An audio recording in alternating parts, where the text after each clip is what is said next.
What the Moon Brings. By H.P. Lovecraft. I hate the moon, I am afraid of it.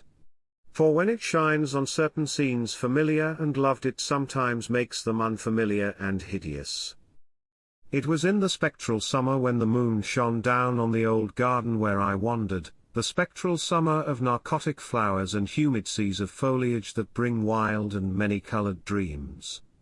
And as I walked by the shallow crystal stream, I saw unwonted ripples tipped with yellow light, as if those placid waters were drawn on in resistless currents to strange oceans that are not in the world. Silent and sparkling, bright and baleful, those moon-cursed waters hurried I knew not whither, whilst from the embowered banks white lotus blossoms fluttered one by one in the opiate night wind, and dropped despairingly into the stream, swirling away horribly under the arched, carven bridge, and staring back with the sinister resignation of calm, dead faces.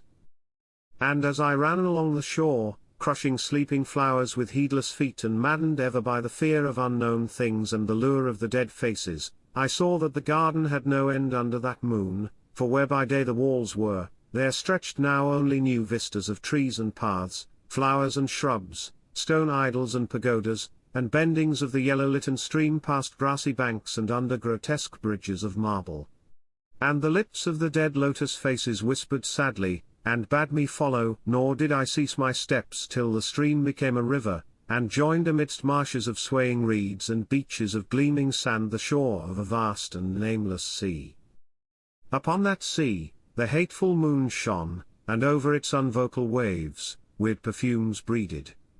And as I saw therein the lotus faces vanish, I longed for nets that I might capture them and learn from them the secrets which the moon had brought upon the night. But when that moon went over to the west and the still tide ebbed from the sullen shore, I saw in that light old spires that the waves almost uncovered, and white columns gay with festoons of green seaweed.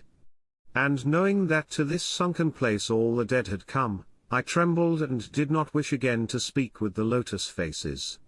Yet when I saw afar out in the sea a black condor descend from the sky to seek rest on a vast reef, I would fain have questioned him, and asked him of those whom I had known when they were alive. This I would have asked him had he not been so far away, but he was very far, and could not be seen at all when he drew nigh that gigantic reef.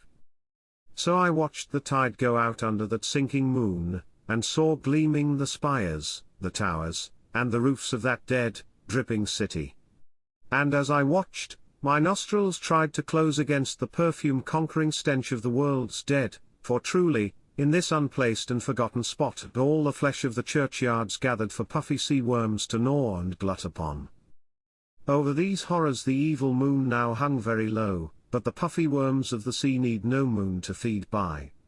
And as I watched the ripples that told of the writhing of worms beneath, I felt a new chill from afar out whither the condor had flown, as if my flesh had caught a horror before my eyes had seen it.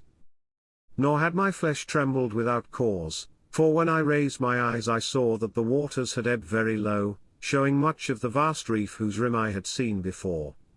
And when I saw that the reef was but the black basalt crown of a shocking icon whose monstrous forehead now shone in the dim moonlight and whose vile hooves must pour the hellish ooze miles below, I shrieked and shrieked lest the hidden face rise above the waters, and lest the hidden eyes look at me after the slinking away of that leering and treacherous yellow moon.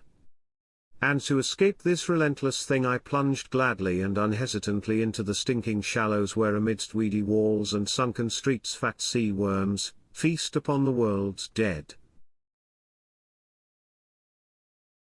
Thanks for listening to this video. If you wish to keep your soul, like, comment, subscribe, and donate immediately.